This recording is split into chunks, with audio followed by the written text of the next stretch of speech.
अखण्डमण्डलाकारं व्याप्तं येन चराचरं तत्पदं दर्शितं येन तस्मै श्रीगुरवे नमः। सदाशिवसमारम्भां शङ्कराचार्यमध्यमाम् अस्मदाचार्यपर्यन्तां वन्दे गुरुपरम्परां। गुरुब्रह्मा गुरुर्विष्णु गुरुदेवो महेश्वरः गुरुसाक्षात् परब्रह्मा तस्मै श्रीगुरवे नमः। नित्यानन्दं परमसुखदं केवलं ज्ञानमूर्तिं विश्वातीतं गगनसदृशं तत्त्वमस्यादिलक्ष्यम् एकं नित्यं विमलमचलं सर्वधी साक्षिभूतं भावातीतं त्रिगुणरहितं सद्गुरुं तं नमामि। ॐ सहना भवतु सहनौ भुनक्तु सह वीर्यं करवावहै तेजस्विनावधीतमस्तु मा विद्विषावहै। ॐ शान्ति शान्ति शान्तिः। నిన్న మనం జీవ జగత్తు ఈ రెండు కూడా సాపేక్షమని కొట్టేశాం. సాపేక్షం అంటే ఏమిటి? ఇంటర్డిపెండెన్సీ, ఒకదాని మీద ఒకటి ఆధారపడి ఉంటుంది. ఆధారపడే వాటిని ఒకటి పోతే రెండూ లేవని మనమేమి శాస్త్రమే కొట్టేసింది. దాన్ని సాపేక్ష సిద్ధాంతాన్ని నిరపేక్షాన్ని అంగీకరిస్తుంది. అవి లేవు కదా, నాకెలా కనిపిస్తున్నాయి? వాడి ప్రశ్న అది. దానికి సమాధానం నేను ప్రశ్న చెప్పాను కదా, జీవ జగత్తులు రెండు అన్యోన్య ఆశ్రయాలు, అంటే ఒకదాని మీద ఒకటి ఆధారపడి ఉంటాయి. అందులో ఒకదాన్ని విచారించి లేదని తేలిస్తే రెండవది ఆటోమేటిక్గా పోతుంది. జగత్తు చాలా పెద్దది కాబట్టి ఒకవైపు నుంచి నువ్వు లేదని విచారించడం మొదలు పెడితే అది ఇంకోవైపు నుంచి నీ మీద దాడి చేస్తుంది. అదేమిటండి అంటే, ఈ డబ్బు శాశ్వతం కాదులే అని మనం ఒకవేళ దాన్ని నిరసించి డబ్బు వచ్చేంత వస్తుంది, రానంత రాదు, దానికోసం వెంటపడకూడదు అని ఒకవేళ నువ్వు అనుకుంటే, అంటే దాన్ని నువ్వు పక్కకి పెడదాము అని చూస్తే అది ఇంకా కాసేపటికి ఇంట్లో మీ అబ్బాయికి ఏ రోగమో రప్పించి నీకు డబ్బు చాలా అవసరంగా అనిపిస్తుంది. అర్థమవుతుందా? అంటే ఒకవైపు నుంచి మనం దాన్ని ఏదైనా పోగొడదామని ప్రయత్నిస్తే అది ఇంకోవైపు నుంచి నీ మీద దండయాత్ర చేస్తుంది. అరే నేను చాలా పొరపాటు చేశాను, డబ్బు సంపాదించకపోతే చాలా కష్టం అని మళ్ళీ నువ్వే అంటావు. అట్లా చేస్తుందన్నమాట. అందుకని ప్రపంచం మీద నువ్వు ఇది మిథ్య అని అంటాం మానే, దాన్ని అనవాకు, నీ మీద అనుకో. అది అర్థమైందా? ఒకవైపు నుంచి నువ్వు దాన్ని ఏదైనా లేదు అని అందామని అనుకుంటే అది ఇంకోవైపు నుంచి నీ మీద దాడి చేస్తుంది. జీవుడు నీ దగ్గర ఉన్నవాడు కాబట్టి, నా దగ్గర ఉన్నవాడా నేనేనా కదా?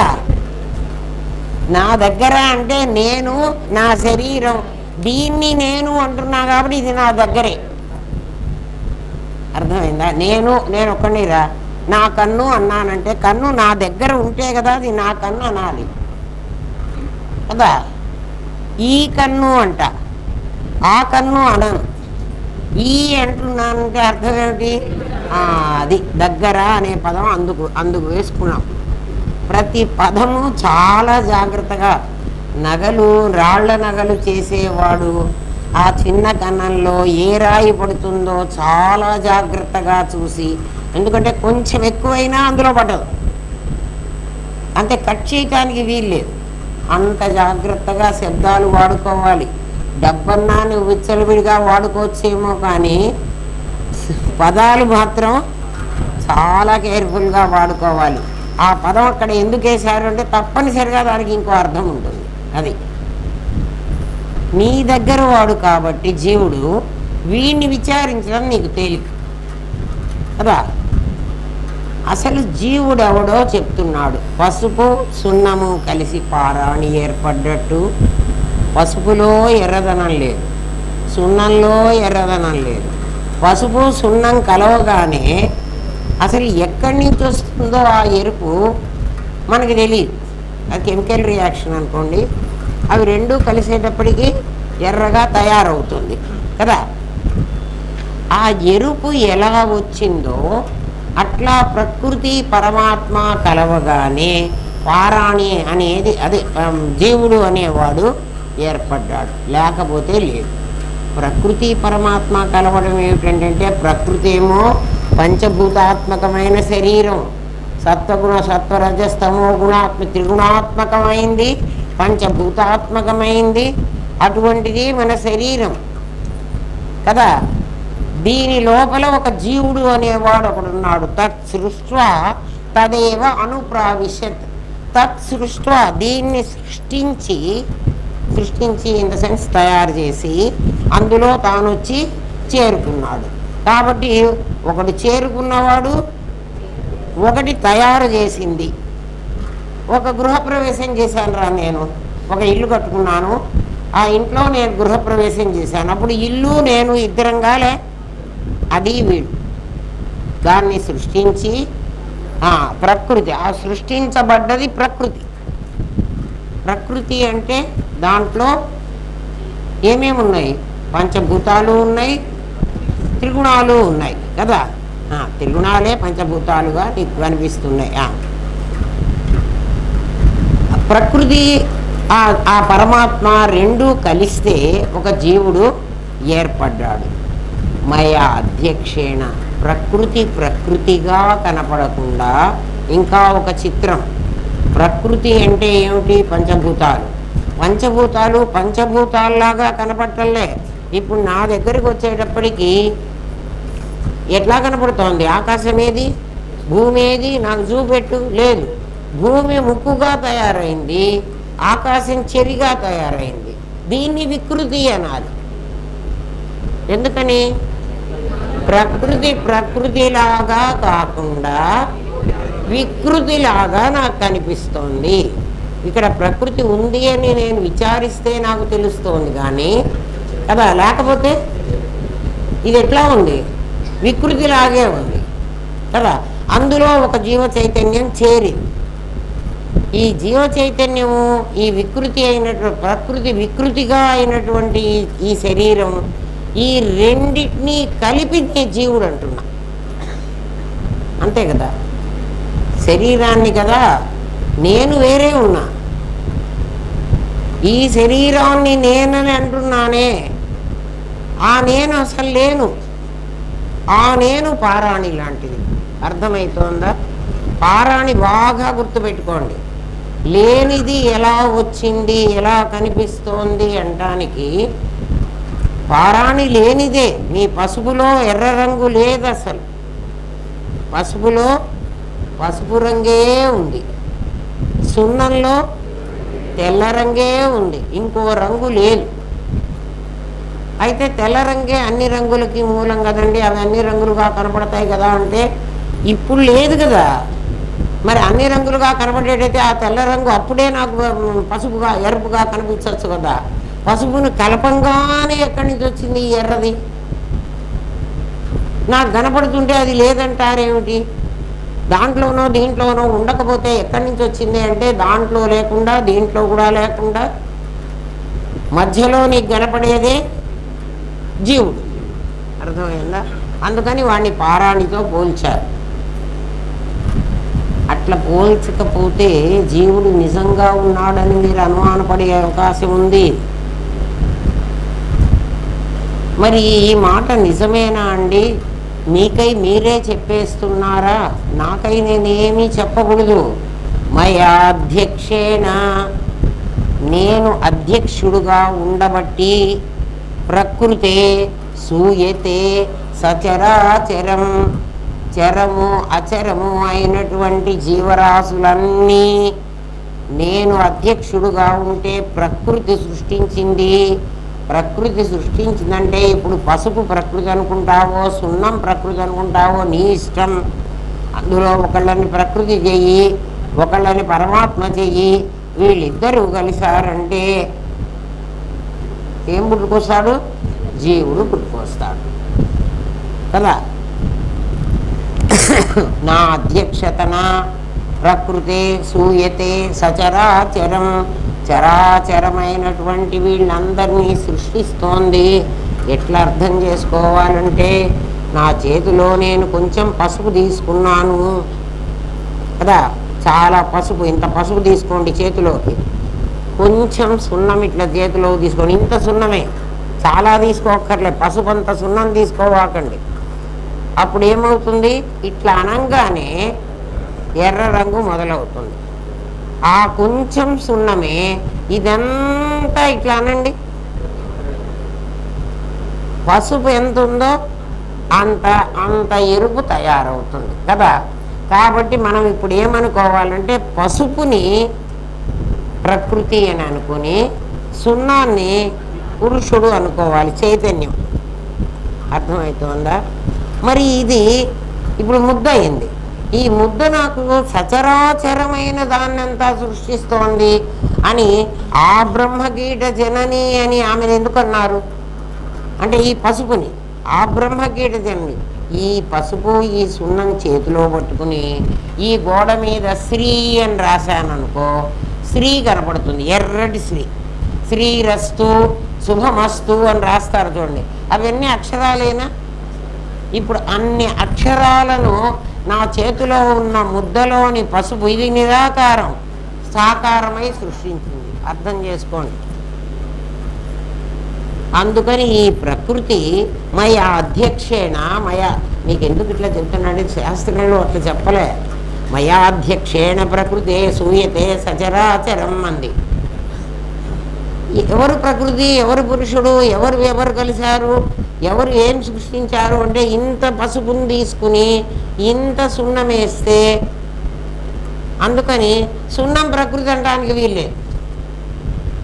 ఎందుకంటే సున్నం పార్ట్ చాలా కొంచెం, పసుపు పార్ట్ చాలా ఎక్కువ. అవన్నీ ఏం చేస్తున్నాయి? ఆ ఎర్రదాంతో కాలికి పారాణి పెడతాం, గీతలు గీస్తాం, చుక్కలు పెడతాం, నీ ఇష్టం వచ్చింది చేయి. అవన్నీ సాకారమైనటువంటివి. ఇది నా చేతిలో ఉన్నప్పుడు నిరాకారం.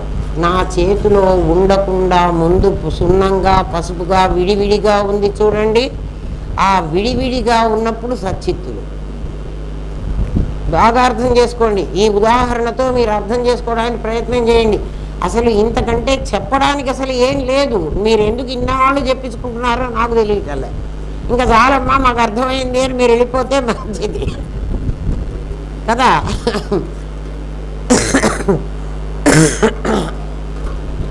నా చేతిలోకి రాగానే ఎర్రగా తయారైంది చూడండి, ఇది ఈశ్వరుడు. వీడికి నిరాకారం, వీడికి ఆకారం లేదు. ఆ అక్షరాలు రాశాను చూడండి, వాడు జీవుడు. ఇప్పుడు అర్థమైందా? నిరాకారం సాకారమైంది, సాకారం రూపం ధరించింది. కాబట్టి మయా అధ్యక్షేణ సున్నం మాట్లాడుతోంది. ఇప్పుడు సున్నం అంటోంది మయా అధ్యక్షేణ ప్రకృతే సూయతే సచరాచరం. ఆ గోడల మీద అక్షరాలన్నీ రాసేసిందిరా. ఈగో గోడల మీద అక్షరాలు ఇవి పసుపులాగా కనబడుతున్నాయా, సున్నంలాగా కనబడుతున్నాయా? కనపడలే. అది జీవుడు, వీడు జగత్తు. అర్థమైందా? వాడు సింగిల్ పర్సన్ అయితే జీవుడు, అక్షరాలు చాలా రాస్తే జగత్తు. అక్షరాలు కాదు, నీ కాళ్ళకి పారాణి పెట్టినప్పుడు ఇక గీతలాగా వేసుకుంటాం, చుక్కలాగా పెట్టుకుంటాం కదా. ఆ చుక్కలన్నీ కొన్ని చుక్కలు కలిస్తే ఒక ఆకారం వస్తుంది కదా. చుక్కలన్నీ పెట్టి చుక్కలన్నీ గీతలతో చుక్క గీతే ఉండేది చూడండి, మీరు గమనించండి. ముగ్గు ఎన్ని రకాల ముగ్గులన్నా వేయండి. సంక్రాంతికి మనం ముగ్గులు వేసుకుంటాం, రకరకాల ముగ్గులు కదా. ఆ ముగ్గుల్లో కుండలు వేయచ్చు, ఆ ముగ్గుల్లో గదులు వేయచ్చు, ఆ ముగ్గుల్లో ఇంకేదన్నా మీ ఇష్టం, బిస్తరాకులు వేస్తాము ఏదో. ఇవన్నీ నామరూపాలు ఇవన్నీ చుక్క గీత తయారు చేసింది. అర్థమైందా? ఆ చుక్క ఆ గీత అంతకు తప్ప ఏం లేవు. ఈ మీరందరూ అంతే. మీరందరూ కాదు, నేను కూడా. మనం అందరం ఏమైనా పారాణి అయిపోయినాం. అది మయాధ్యక్షేణ ప్రకృతే సూయతే సచరాచరం. ఏమ్మా అందుకే ఆ బ్రహ్మకీట జనని. ఇప్పుడు ఎవరు ఆ బ్రహ్మకీట జనని? అచ్చ సున్నమైతే, సున్నం గోడ కొడితే అక్షరాలు కనపడవు కదా. అచ్చ పసుపే అయితే కదా జీవుడు లేడు. అచ్చ పసుపే రాసామనుకో గోడకి పచ్చగా పసుపు, ఇక్కడ ఉన్న పసుపు ఒకటే, అక్కడ ఉన్న పసుపు ఒకటే అవుతుంది. సున్నం కలిపి రాసామనుకో ఎర్రటి అక్షరాలు కనబడతాయి. కనబడతాయి అంటే విజిబుల్. ఈ ప్రపంచం అంతా విజిబుల్, కనపడుతోంది కదా. ఇది కనపడకుండా ఉండేది, కనపడకుండా ఎప్పుడు ఉండేది? సచిత్తులుగా ఉంటే ఉంది. ఇప్పుడు కనపడుతున్నది. నీ దగ్గర రెండు ఉన్నాయి. ఒకటి ఏమిటి అంటే నీ తండ్రి తాలూకు సున్నం, నీ తల్లి తాలూకు పసుపు. ఈ రెండు కలిసి కొత్తగా తయారై నీ రూపం కనపడుతోంది. ఇది వికృత రూపం, అది ప్రకృతి రూపం. ప్రకృతి అంటే ఏమిటి? యాజ్ ఇట్ ఈజ్, ఉన్నది ఉన్నట్టుగా. వికృతి అంటే ఏమిటి? ఉన్నది ఉన్నట్టుగా కాకుండా వేరుగా.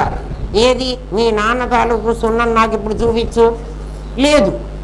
పోనీ మీ అమ్మ తాలూకు పసుపన్నా చూపించరా, అది కూడా లేదు. మరి నువ్వు కొత్తవాడివి తయారైనావు కాబట్టి నీ పేరు జీవుడు అని పెట్టేశాం. ఇప్పుడు అర్థమైందా?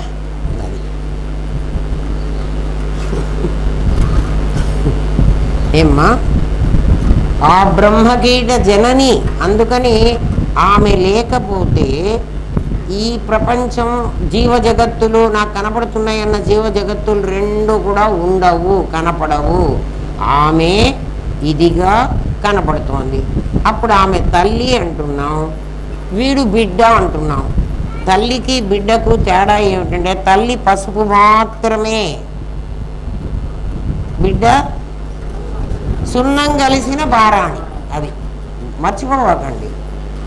తల్లి పసుపు మాత్రమే, బిడ్డ సున్నం కలిసిన పారాణి. ఇగో మనం అందరం ఎందుకు పారాణి అన్నామంటే అది అదిగా కాకుండా వేరుగా కనబడుతోంది నా కళ్ళకి. అది పంచభూతాలు, అవ్యక్త మహత్తత్వ అహంకారాలు అనే అష్టవిధ ప్రకృతులు వివర్తమైనవి మన దగ్గరికి వచ్చేప్పటికి. అష్టవిధ ప్రకృతులు యాజ్ ఇట్ ఈజ్ ఉన్నాయి అంటే అది ఈశ్వరుడు, పరమాత్మ కాదు. మనం ఈశ్వరుణ్ణి పరమాత్మను కలగాపులగం చేస్తాం కదా.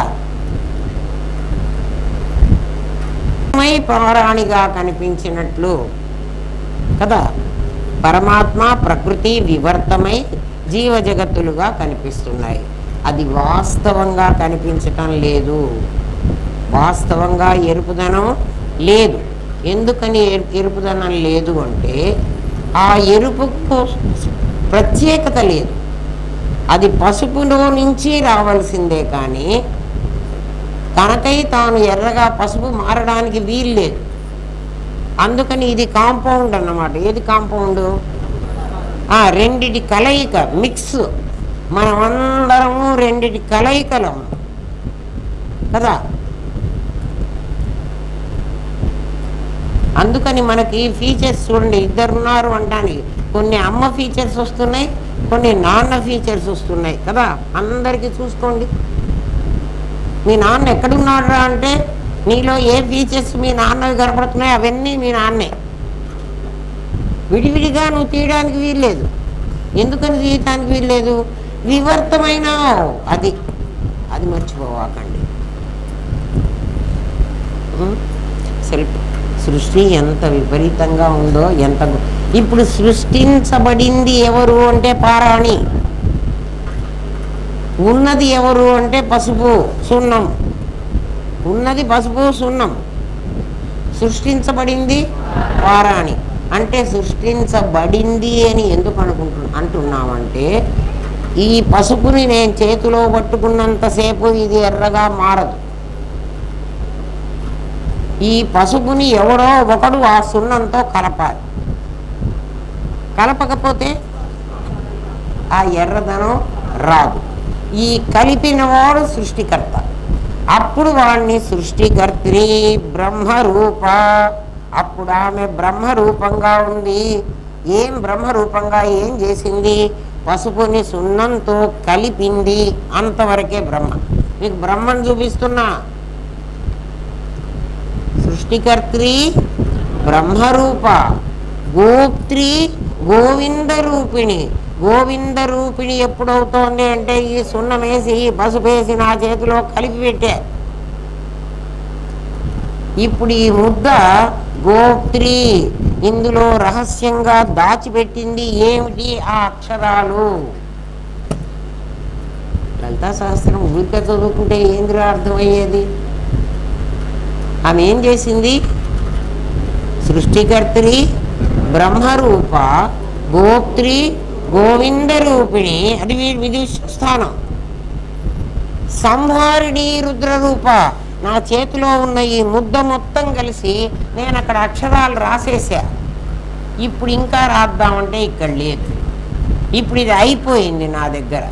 అది శివస్థానం. బ్రహ్మ విష్ణు మహేశ్వరులు. పరమాత్మ కంటే వీళ్ళు భిన్నమా? వీళ్ళు నిజంగా ఉన్నవాళ్ళ లేని వాళ్ళ? ఏంటో రోజు లలిత పారాయణ చేస్తున్నారు కదా. ఒక్కసారి అరే ఆమె ఎట్లా సృష్టించింది అని మనకు తెలియకపోతే ఎట్లరా? ఇప్పుడు అర్థమైందా? సృష్టికర్త్రి బ్రహ్మరూప, బ్రహ్మ విష్ణు మహేశ్వరులు ఇప్పుడు కైలాసంలోనో వైకుంఠంలోనో బ్రహ్మలోకంలోనో ఉన్నారా? నీ చేతిలో ఉన్నారా? నీ చేతిలో లేదులే. నేను పసుపు సున్నానికి నీ చేతిలో చెప్పా. కానీ నీవు తయారైన స్థితి, నీవు తయారైన స్థితి అంటే నీ తల్లిలో గర్భంలో నీ తండ్రి ఆ స్పర్మ్ని దాంట్లో నిశ్చిత్తం చేసిన పీరియడ్లో నీ తండ్రి బ్రహ్మదేవుడు. ఆమె రహస్యంగా తన కడుపులో ఈ బిడ్డను దాచిపెట్టుకుంది. అప్పుడు ఆమె గోప్త్రి గోవింద రూపిణి, సంహారిణి రుద్రరూప తీసి బయట పారేసింది. ఎప్పుడు మనం పుట్టాము. పసుపు సున్నం తెలిస్తే, ఇది తెలిస్తే మీకు సృష్టి తెలిసిపోయింది కదా.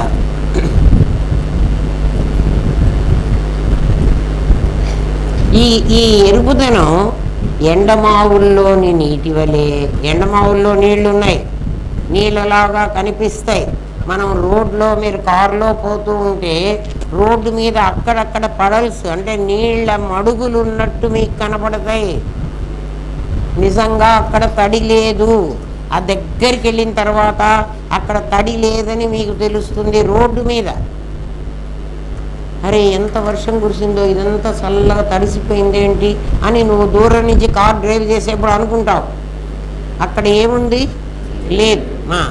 కొన్నిసార్లు సూర్యరశ్మే నీకు అక్కడంతా నీళ్లున్నట్టు కనిపిస్తుంది.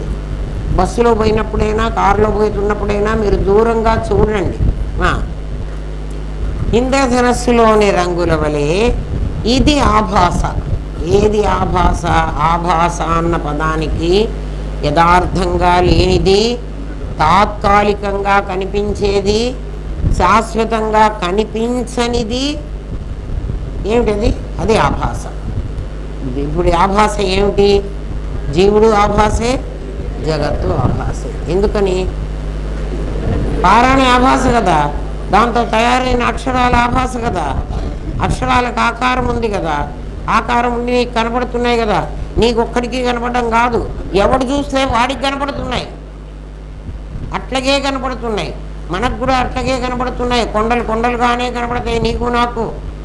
సముద్రం సముద్రంగానే కనపడుతుంది, నది నదిగానే కనపడుతుంది, ఇళ్ళు ఇళ్ళుగానే కనపడుతున్నాయి, చెట్లు చెట్లుగానే కనపడుతుంది. అవునా కదా?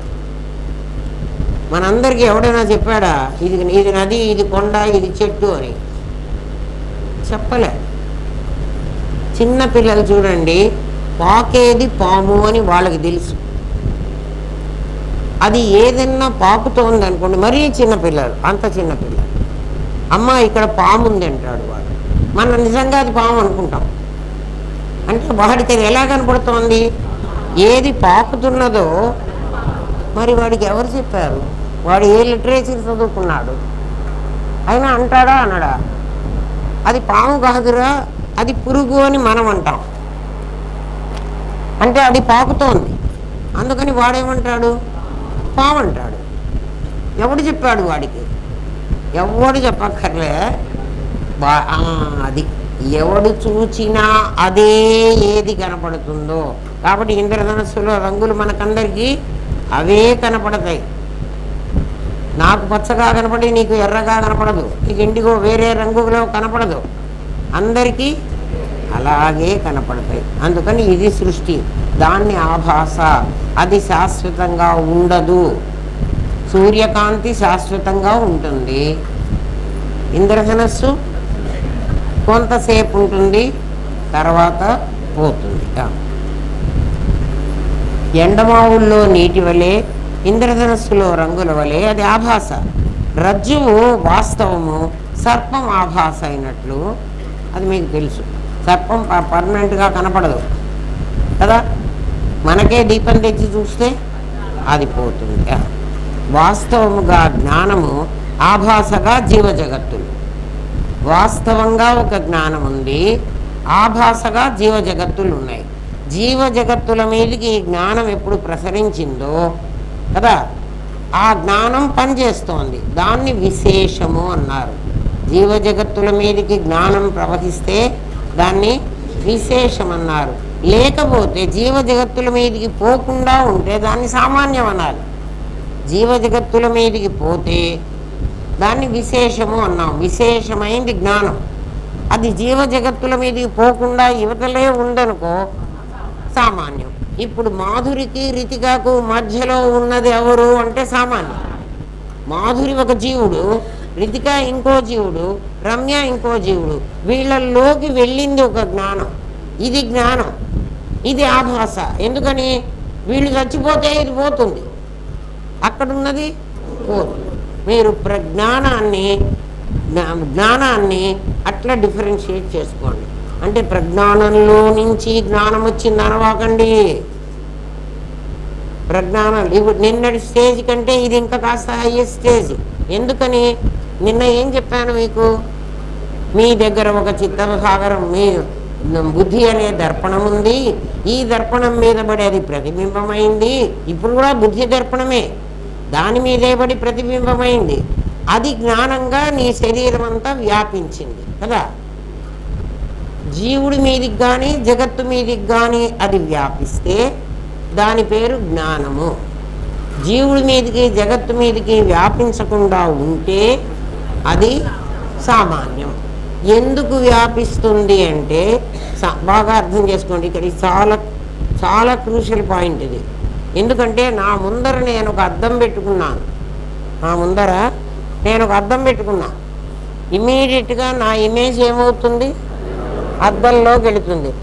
నేను మొత్తం వెళ్ళి అద్దంలో దూరుతానా? మరి ఏం దూరాను? నా తాలూకు నా శరీరంలో నుంచి కొన్ని కిరణాలు, కాంతి కిరణాలు ఈ అద్దం మీదకి వెళ్ళి అద్దం దాటిపోలేక అవి మళ్ళీ వెనక్కి తిరిగి వచ్చినాయి. అందుకని అద్దం సర్ఫేస్ మీద నా బొమ్మ కనిపిస్తోంది కదా. నేను ఇలాగే ఉంటాను, నా బొమ్మ ఇక్కడ ఉంటుంది. మా ఇద్దరికి మధ్యలో ఏముంది? నా కిరణాలే ఉన్నాయి. నా కిరణాలు చూడండి. చాలా జాగ్రత్తగా వినారు మీరు. అంటే సాధన ఎంత కష్టంగా చెయ్యాలో చూడండి. నేను ఇక్కడే ఉన్నా, నేను అద్దంలో పడలే, కానీ అద్దం పెట్టగానే ఇమీడియట్గా నా ప్రతిబింబం దాంట్లో పడింది. ఎవడు పడేశాడు? ఎట్లా పడింది? నా నుంచి ఏ వస్తువు మీద నుంచి అయినా. ఇప్పుడు మీరందరూ నాకు కనిపిస్తున్నారంటే ఎలా కనిపిస్తున్నారా? నా కళ్ళల్లోంచి ఒక కాంతి కిరణాలు మీ దగ్గరికి వచ్చినాయి. అవి మీ వరకు వచ్చి మీరు అక్కడ అడ్డం పెట్టారు కాబట్టి మిమ్మల్ని దాటిపోలేక తిరిగి నా దగ్గరికి వచ్చినాయి. నా దగ్గరకు వచ్చి నా దగ్గర ఆల్రెడీ ఒక రెటీనా ఉంది కాబట్టి దాని మీద బొమ్మ పడడం మీకు ఇంకా సైన్స్ తెలుసు. ఈ సైన్స్ మీకు తెలియదు. అద్దంలో నా బొమ్మ ఎలా పడింది అన్నది, ఈ మధ్యలో కాంతి కిరణాలు ఉన్నాయి అన్నది మీకు తెలియదు. ఇప్పుడు మీకు అది ఉన్నది అని మీకు ఎట్లా చూపిస్తానో చూడండి. నేను ఇక్కడ అద్దం ముందర నుంచున్నాను, నాకు ఎదురుగా అద్దం ఉంది. వీడు భరత్ గాడు ఇంకో అద్దం తీసుకొచ్చి ఇక్కడ పెట్టాడు. ఇప్పుడు నా కాంతికి నా ప్రతిబింబం ఈ అద్దంలో పడదు, ఈ అద్దంలో పడుతుంది. ఏంటి అర్థమైందా? ఈ అద్దంలో ఎందుకు పడింది? ఈ అద్దంలో ఎందుకు పడలేదు అంటే ఇది అడ్డం వచ్చింది కాబట్టి నాకు తెలియకుండా నా తాలూకు కాంతి కిరణాలు అద్దం మీద ప్రసరిస్తున్నాయి. తెలిసిందా? అట్లా మీకు తెలియకుండా ఆ ఇద్దరి మధ్య ఉన్న ప్రజ్ఞానం బ్రహ్మ అనే, దాని పేరు బ్రహ్మ అని మేము పేరు పెట్టుకున్నాంలే, అది ప్రజ్ఞ అంతే కదా. అది ఆ ఇద్దరి మధ్య ఉన్నదని మీకు తెలియదు. అది దాని తాలూకు కాంతి, ఇది అద్దం. ఎవరు? ఈ మాధురి అనేది అద్దం. అద్దం ఎక్కడ పెట్టుకున్నావు అంటే దాని బుద్ధి దర్పణం, అది కూడా ఒక బుద్ధి దర్పణం పెట్టుకుంది. ఆ మధ్యలో ఉన్నటువంటి బింబం, అది బింబం ఎక్కడుంది? ఇప్పుడు పరమాత్మ ఎక్కడున్నాడు? వాళ్ళిద్దరికి మధ్యలో ఉన్నాడు, మీ ఇద్దరికి మధ్యలో ఉన్నాడు, మీ ఇద్దరికి మధ్యలో ఉన్నాడు. మరి మీ లోపల కూడా ఉన్నాడు. కానీ ఆ లోపల ఉన్నవాడిని ఆ సత్యప్ప అనేవాడు ఒక గది కట్టి పారేశాడు. అర్థమైంది? పరమాత్మను చూపెట్టానా చూపెట్టలేదా? బ్రహ్మ విష్ణు మహేశ్వరులను కూడా చూసారా చూడలేదా? కదా. అది అంటే కళ్ళకి చూపెట్టలేను. ఇప్పుడు కనిపించాడా అనిపించాడా? కరెక్ట్. ఎవడైనా మేము ప్రత్యక్షంగా పరమాత్మను చూసాము కదా, పాండురంగ విఠల్ వాడికి ప్రత్యక్షమైనాడు, అన్నమాచార్యులకు వెంకటేశ్వర స్వామి ప్రత్యక్షమైనాడు అన్నప్పుడు వాళ్ళు ఏ రూపంగా వాడిని ఊహించారో వాడి ఆభాస రూపమే వాళ్ళకు కనపడుతుంది, కానీ ఒరిజినల్గా ఉన్న పరమాత్మ కనపడడు. ఏమ్మా, ఏదైతే వేదం చెప్తోందో, వేదం ఏం చెప్పింది? ప్రజ్ఞానం బ్రహ్మ. నీకు పరమాత్మ అన్నవాడు ప్రజ్ఞ. ఆ ప్రజ్ఞ ఎక్కడ ఉంటుందో, ఎక్కడ ఉంటుందంటే వాళ్ళ లోపల ప్రజ్ఞ ఉంది, వీళ్ళ లోపల ప్రజ్ఞ ఉంది అనవాకు. అంతటా ఉండాలి ప్రజ్ఞ. ఆ ప్రజ్ఞ నుంచి ఒక జ్ఞానం వస్తోంది, నా నుంచి. అది బింబం. బింబం నీకు కనిపించడానికి వీల్లేదు, ప్రతిబింబాన్ని నీకు చూపించగలను. నేను ఫండమెంటల్స్ చెప్పినప్పుడు ఏం చెప్పాను? బింబం కనిపించదు, ప్రతిబింబం కనిపిస్తుంది. ఇప్పుడు ప్రతిబింబం కనిపిస్తోంది. ప్రతిబింబం ఏమిటి? జ్ఞానం. బింబం ఏమిటి? ప్రజ్ఞ. ప్రజ్ఞ ఎక్కడుంది, ఎక్కడ లేదు? నువ్వు అక్కడి నుంచి వచ్చి ఎక్కడ ఖాళీ ఉంది అని వెతుక్కుని ఆ ఖాళీలో కూర్చుంటున్నావంటే నువ్వు ప్రజ్ఞను వెతుక్కుంటున్నావు. ఆ ప్రజ్ఞలో నీ జ్ఞానాన్ని పెడుతున్నావు. ఖాళీ లేకుండా ఎట్లా కూర్చుంటావురా? ఎవరిని తిన్నానా వెళ్ళి కూర్చుంటావా? నువ్వు రోజు ప్రజ్ఞను చూస్తూ ప్రజ్ఞతో డీలింగ్ పెట్టుకుని నాకు దేవుడు తెలియదంటావు. దేవుడు తెలియదంటాం పోనీ, అదన్నా పర్వాలేదు. దేవుడు అసలు లేడంటావు. నీ దుంపదగా. లేకపోతే నీకు ఖాళీ ఎట్లా కనిపించిందిరా? ఎవడన్నా దేవుడు లేడు అన్నవాడితో మీరు దేవుడు ఉన్నాడు అని చెప్పవాకండి. దేవుడు లేడని చెప్తున్నావు కదరా, దేవుడి కోసం వెతికి వాడు కనపడకపోతే లేడని చెప్పాలి. ముందే లేడని చెప్తున్నావు, నువ్వు ప్రయత్నం చేసావా దేవుడి కోసం? నువ్వేం చేయకుండా వాడు లేడని ఎట్లా చెప్తావు కదా. నా దగ్గర డబ్బులు లేవు అన్నాడు. అసలు డబ్బులు సంపాదించడానికి నువ్వే ప్రయత్నం అన్నా చేసి డబ్బులు నాకు రాలేదు అంటే అర్థం ఉంది. నీ దాంట్లో నీ ఇంట్లో నువ్వు కూర్చుని నాకు డబ్బులు రాలేంటే ఎందుకు వస్తాయి కదా? ఎందుకు రావు అంటే అది జడం. ఒక చేతనం తెస్తేనే వస్తాయి.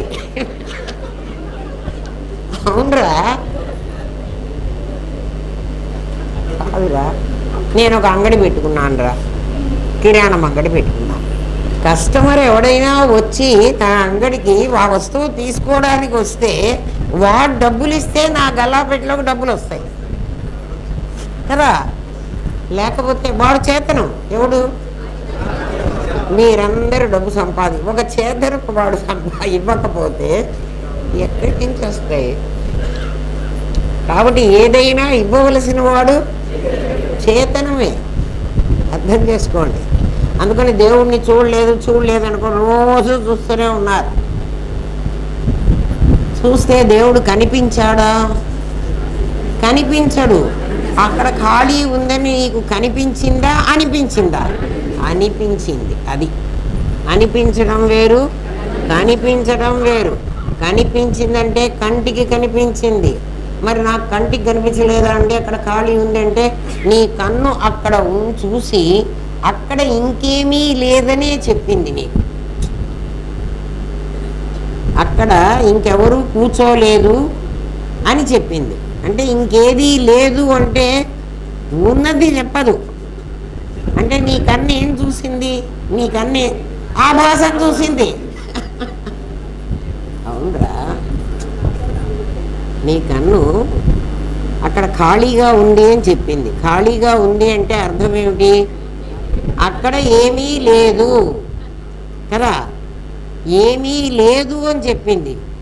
ఏది ఉన్నదో చెప్పలే.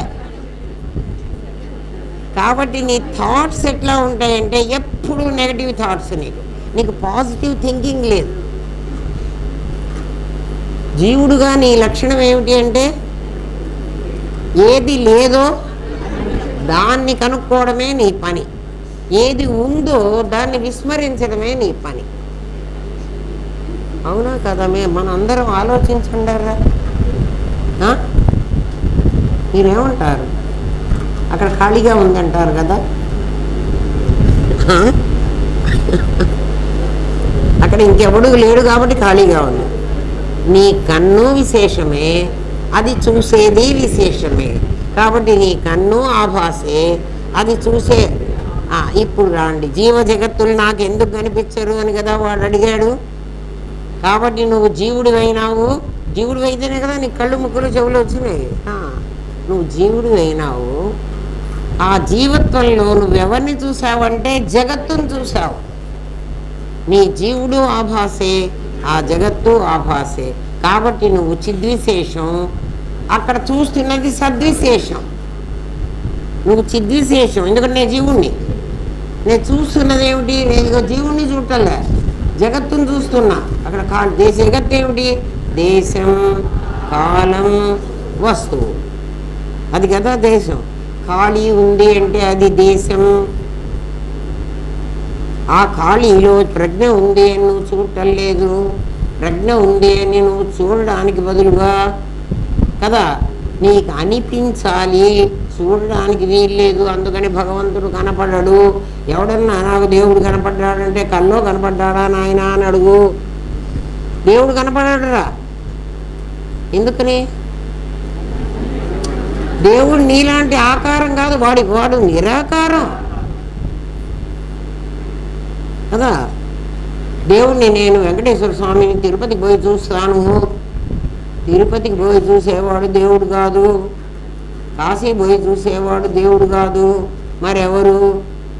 మధ్యలో ఇంకొకరిని పెట్టా నీకు. వాడెవడు? వాడు ఈశ్వరుడు. ఈశ్వరుడు అంటే ఎవడు? మళ్ళీ నీకు అర్థం చేయిస్తున్నా. ఈశ్వరుడు అంటే ఎవడు? కంసలి వాడి దాగలి మీద లేకుండా ఏ వస్తువు బయటికి పోవడానికి వీలు లేదు. వాడి దాగలి ఇనపది. దాగలి మీద ఎవరుంటారు? అన్ని నగలు ఉంటాయి. కానీ దాగలికి ఏ నగని నేను పెట్టుకున్నాను అన్నటువంటి తృప్తి దానికి లేదు. అయ్యో ఇది చాలా రాళ్ల వస్తువే, దీన్ని చాలా జాగ్రత్తగా నేను చూడాలి అని దానికి ఉండదు. సుత్తెకి కూడా ఉండదు. అవి ఛాయిగా కొట్టేస్తాయి.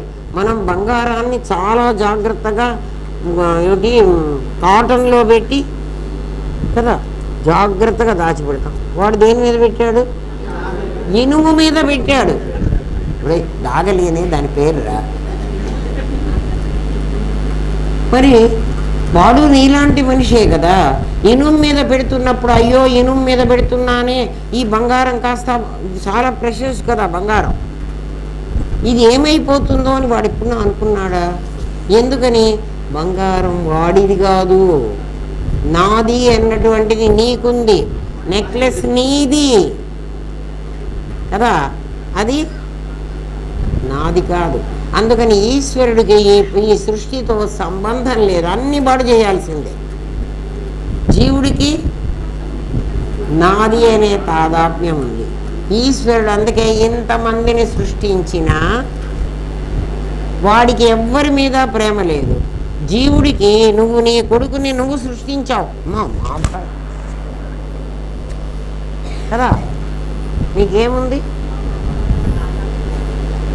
వాడి మీద నాది అనేది ఉంది, అది నీది కాదు, అంతే.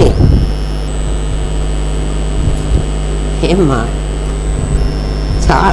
చూడండి ఒక్కొక్క ఆన్సర్ ఎంత బాగున్నాయో.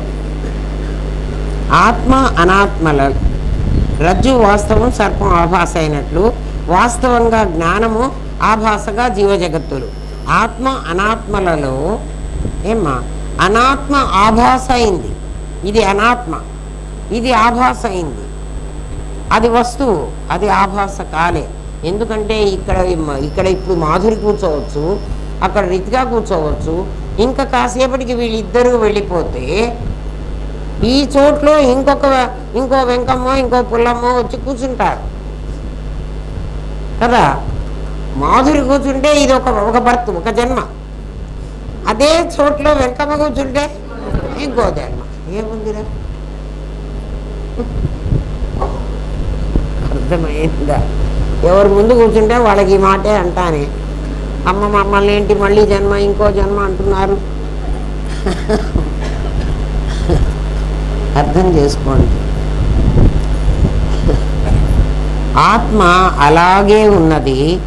రెండవది ఆభాస అనే దృష్టితో నువ్వు చూడు, అలా నీ దృష్టిని మార్చుకో. అందుకే శాస్త్రం ఏమంటే దృష్టిం జ్ఞానమయీం కృత్వా నువ్వే చేసుకోరా. అప్పుడు చేసుకుంటే ఏమవుతుంది? పశ్యేత్ బ్రహ్మమయం జగత్, నీకు మొత్తం బ్రహ్మముగా కనపడతారు. ఎట్లా చేసుకోమంటారండి నన్ను? జగత్తుని జీవుణ్ణి బ్రహ్మం చేసుకోవడం సరే చెప్పాను, జగత్తుని బ్రహ్మం ఎట్లా చేయాలండి అంటే, ఇప్పుడు ఈ కింద ఉన్న వాళ్ళిద్దరి మధ్యలో ఖాళీ నేను ప్రజ్ఞ అని చెప్పాను కదా, అప్పుడు ఈ హాల్ అంతా ఖాళీ ప్రజ్ఞే కదా. ఆ ప్రజ్ఞలో ఒక్కొక్కళ్ళు వచ్చి కూర్చున్నారు కదా. మీరు కూర్చున్న వాళ్ళు అక్కడ ఉన్నది, అది ఖాళీ ఏమిటి? ఉన్నది. ఆ ఉన్నది మారటంలే, కూర్చున్న మనుషులు మారుతున్నారు. కూర్చున్న వాళ్ళు 6 o'clock బిఫోర్ వచ్చి కూర్చుంటారు, ఆఫ్టర్ 7:30 లేచి వెళ్ళిపోతారు. అది అట్లాగే ఉంటుంది. కాబట్టి నీ జీవ జగత్తులు ఇద్దరు ఈ ప్రపంచంలో వచ్చి ఉంటున్నారు, తర్వాత పోతున్నారు. ఇది పోవటంలే. అందుకే నువ్వు మరణించినా ప్రపంచం అలాగే ఉంటుంది. మరి ప్రపంచం పోతుంది. ఇంకా కాస్త లోపల లెవెల్కి రండి, ఇంకా కాస్త పై లెవెల్కి మిమ్మల్ని తీసుకెళ్తున్నా. నేను మరణిస్తే నా ఇల్లు, నా వాకిలి, నా ప్రపంచం ఉంది కదా. అప్పుడు నేను టెంపరీ, ఇది పర్మనెంట్. ఏది పర్మనెంట్? నా ఇల్లు, నా వాకిలి, అందుకని నా ప్రపంచం. ఈ ప్రపంచం పర్మనెంట్. నేను ఒకప్పుడు ప్రళయం వచ్చి ఈ ప్రపంచం పోతోంది. ప్రళయం వచ్చి ఈ ప్రపంచం అంతా పోతోంది. ఆ తర్వాత మళ్ళీ ఎప్పుడో పునః ప్రారంభం అవుతుంది. అట్లా ఎన్నిసార్లు ఎన్ని మన్వంతరాలు పోయినాయి కదా. అప్పుడు ఏది పర్మనెంట్? నేను చచ్చిపోతే నా ఇల్లు, నా వాకిలి ఉంటుంది. అంటే నేను జీవుణ్ణి, నేను వెళ్ళిపోతాను. అంటే నేను పుట్టాను, నేను వస్తాను. నేను పుట్టేప్పటికే ఈ ప్రపంచం ఉంది. నేను చచ్చిపోయిన తర్వాత ఈ ప్రపంచం ఉంటుంది కదా. అది మీకు అర్థమైంది. అంటే అప్పుడు ఏమిటి? ఈ ప్రపంచం వస్తువు, నేను ఆభాస. కొంతకాలం అయిన తర్వాత ఈ ప్రపంచమంతా ప్రళయంలో పోతుంది. ప్రపంచం అంటే ఆసియా, ఆఫ్రికా, అమెరికా ఏముండవు. అవన్నీ పోతే ఏముంటుంది? ప్రజ్ఞ నీకు తెలియదుగా కదా. ఆకాశం ఉంటుంది. సునామీ వచ్చిందిరా, సునామీలో అసెంబ్లీ అయినవన్నీ కొట్టుకుపోయినాయిరా కదా. ఏమున్నది? ఆకాశం ఉంది కదా. ఆ విశ్వాంతరాళంలో, విశ్వాంతరాళం అంటే ఇదంతా భూమికి ఆకాశానికి మధ్య ఉన్న ఈ ప్రదేశం అంతా ఉంటుంది. ఆ ఉన్నదాన్ని నేను చూస్తే అది చిదాకాశం అవుతుంది, నేను చూడకపోతే అది ఆకాశం అవుతుంది. చూసేవాళ్ళు లేడు. మరి ఎవడు చూస్తాడు అంటే ప్రజ్ఞానం బ్రహ్మగా నేనుంటాను, అంటే చైతన్యంగా నేనుంటాను. నా నుంచి తస్మాదాత్మన ఆకాశ సంభూతగా అన్నాడు కదా. కాబట్టి ఆకాశం ఆభాస అవుతుంది, నేను వస్తువు అవుతా. మీకు అర్థమైందా? నేను చచ్చిపోతే నా ఇల్లు ఎట్లా అయితే వస్తువుగా ఉండి, చచ్చిపోయిన వాళ్ళ ఇళ్ళన్నీ పోవటం లేదు కదా, ఉంటున్నాయి కదా. అట్లా ఈ ప్రపంచమంతా పోతే ఇంక నెక్స్ట్ లెవెల్ అన్నమాట. అది నీకు పరమాత్మను తెలుసుకోవడానికి, నీ దృష్టి జ్ఞానమయం చేసుకోవడానికి. సునామీ కానీ, వరదలు కానీ, ఇంకేదన్నా కానీ, అగ్ని ప్రమాదాలు కానీ ఏమొచ్చినా ఏం పోతాయి అంటే ఏవైతే కలుసుకున్నాయో అవి పోతాయి. ఏవైతే పంచభూతాలు కలుసుకుని వికృతిగా రూపం పొందినవి అంటున్నామే అవి పోతాయి కదా. ఇళ్ళు పోతాయి, చెట్లు పోతాయి, పశువులు పోతారు, మనుషులు పోతారు కదా. చూడండి, వీళ్ళందరూ కంపోజ్ అయిన వాళ్ళు. అర్థం చేసుకోండి, కంపోజ్ అయిన వాళ్ళు అంటే కలుసుకున్న వాళ్ళు. ఏం కలుసుకున్నారండి? అది అవ్యక్త మహత్తత్వ అహంకారం వరకు మొత్తం కలుసుకోవడం. అంటే ప్రకృతి ఎవరితో కలిసింది? పురుషునితో కలిసింది. ప్రకృతి పురుషుల వల్ల పారాణి ఏర్పడ్డట్టు ఈ జీవ జగత్తులు రెండూ ఏర్పడ్డాయి. వీళ్ళందరూ పోతే ఏముంటుంది? పరమాత్మ ఉంటాడు, వాడు ఒక్కడే ఉంటాడు. మరి ఏం పోయినాయి? ఏవైతే అసెంబ్లీ అయినాయో అవన్నీ పోయినాయి. చచ్చిపోయిన వాడు ఎవడరా అంటే ఎవడు కంపోజ్ అయినాడో వాడు డీకంపోజ్ అయిపోయినాడు. అన్నీ కలిసి కలుసుకున్న మనం అన్నీ విడిపోతున్నాయి. అంతే తేడా, అంతకంటే ఏం కాలేదు. జగత్తులు సాపేక్షము అని మీరు కొట్టేశారు కదా. ఆ లేనివి నాకు ఎలా కనిపిస్తున్నాయి? నువ్వు జీవుడుగా ఉంటే నీకు జగత్తు కనిపిస్తుంది, నువ్వు పరమాత్మవైతే నీకు జగత్తు కనిపించదు. కనిపించదు అంటే కనిపిస్తుంది. ఎట్లా కనిపిస్తుంది? అది ఆభాసగా కనిపిస్తుంది. ఎండమావుల్లో నీళ్ళలాగా, తాడు మీది పాములాగా, ఇంద్రధనస్సులోని రంగుల్లాగా అట్లా కనిపిస్తుంది కదా. కాబట్టి నాకు అంతా తెలిసిపోయిందండి, నేను చాలా గొప్పవాడిని అయిపోయినాను అంటే నీకు అట్లా కనపడుతోందా ఈ ప్రపంచం? నీ దృష్టి నిజంగా జ్ఞానమయమైందా? నిన్ను నువ్వు టెస్ట్ చేసుకోరా, ఎవరు టెస్ట్ చేయడు. ఈ అద్వైత యూనివర్సిటీలో సర్టిఫికెట్ ఇచ్చేవాడు ఎవరు లేడు, నీకు నువ్వే ఇచ్చుకోవాలి. అయితే నేనే నా క్వశ్చన్ నా పేపర్ని నన్నే దిద్దుకోమంటే నేనేం చూడకుండా అన్నిటికీ 100కి 100 వేసుకో. నాలెడ్జ్ లేకుండా 100కి 100 వేసుకున్న వరకు నష్టం నీకు.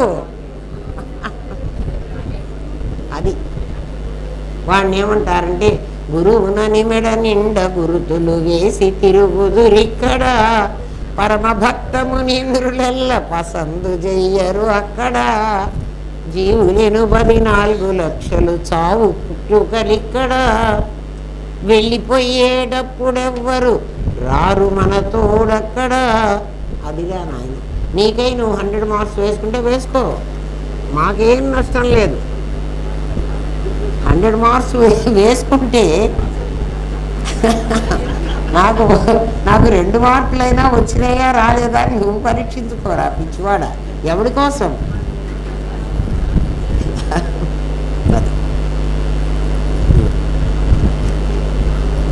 మళ్ళీ నెక్స్ట్ క్వశ్చన్ చూడండి.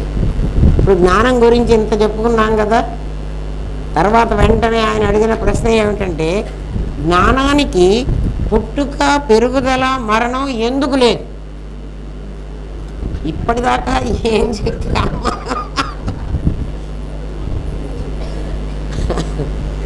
జ్ఞానానికి పుట్టుక పెరుగుదల మరణం ఎందుకు లేదు?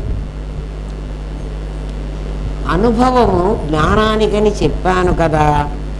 జనన జీవన మరణాలు జ్ఞానానికి గోచరిస్తున్నాయా అడుగుతున్నాడు. జనన పుట్టాడు, జీవన బతుకుతున్నాడు, మరణ చచ్చిపోయాడు. ఈ మాటలు ఎవరు మాట్లాడుతున్నారు? ఎవరు తెలిసి మాట్లాడుతున్నారు? మనం మా గురువుగారు మమ్మల్ని హాస్పిటల్కి వెళ్ళమన్నారు. నేను కూడా మన గడియారం ఆసుపత్రికి వెళ్ళి చాలాసార్లు చూశాను. ఒక పిల్లవాడు పుట్టాడు. ఆ పిల్లవాడు నేను పుట్టాను అని మనకు చెప్పలే. ఎవరు చెప్పారు? నీ జ్ఞానం చెప్పింది, లేకపోతే డాక్టర్ జ్ఞానం చెప్పింది కదా. ఆమె ఇప్పుడే కన్నదమ్మా, 2 నిమిషాలు అయింది, ఆమెకు ఒక కొడుకు పుట్టాడు, లేకపోతే ఆమెకు ఒక కూతురు పుట్టింది అని ఎవరు చెప్పారు? డాక్టర్ చెప్పింది. డాక్టర్ ఎలా చెప్పింది? ఆవిడ జ్ఞానంతో చెప్పింది. నువ్వు నేను చూశాను అంటున్నావు ఎవరిని? ఆ పిల్లవాడిని. నువ్వు దేంతో చూసావు? నీ జ్ఞానంతో చూసావు, లేకపోతే నీకు తెలియదు కదా. కాబట్టి నిన్ననే మనం మాట్లాడుకున్న అనుభవం ఎవడికి?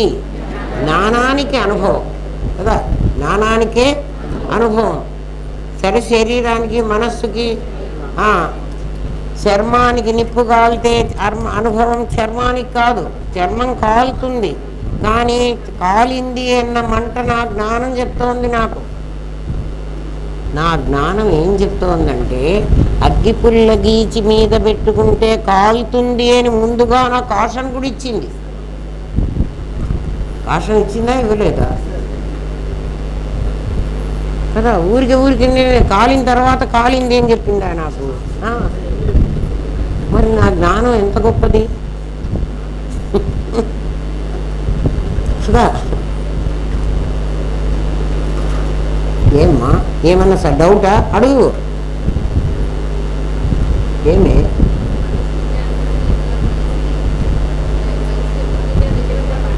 నిన్న చెప్పిన పాఠం నిన్న రాలేదా నువ్వు?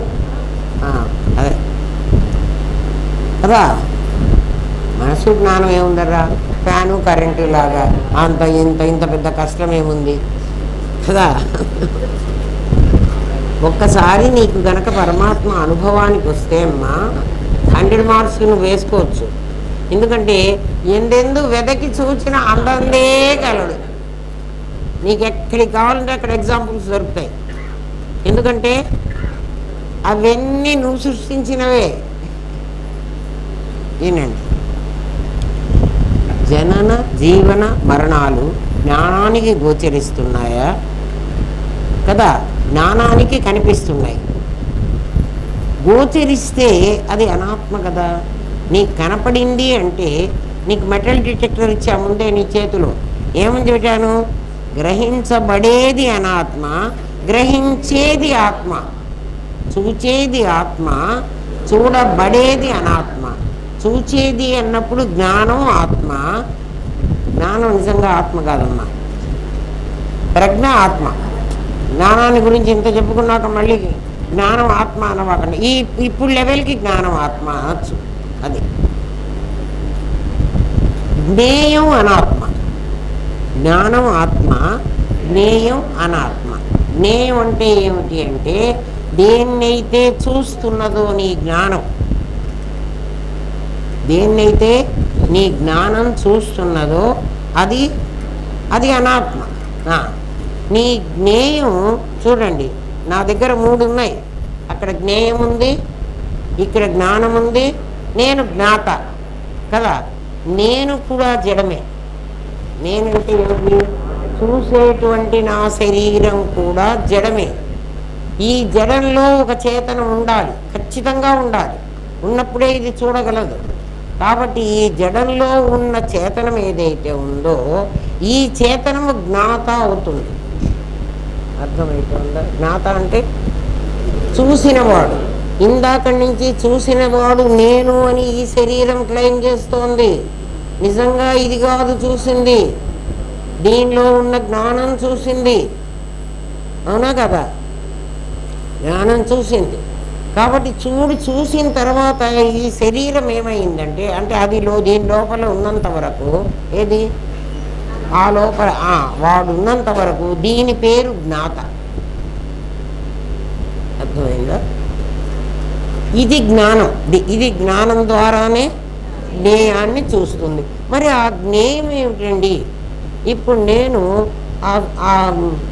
ఆ కూలర్ని చూశాను కదా, నేను మామూలుగా కూలర్ జ్ఞేయం అంటాను.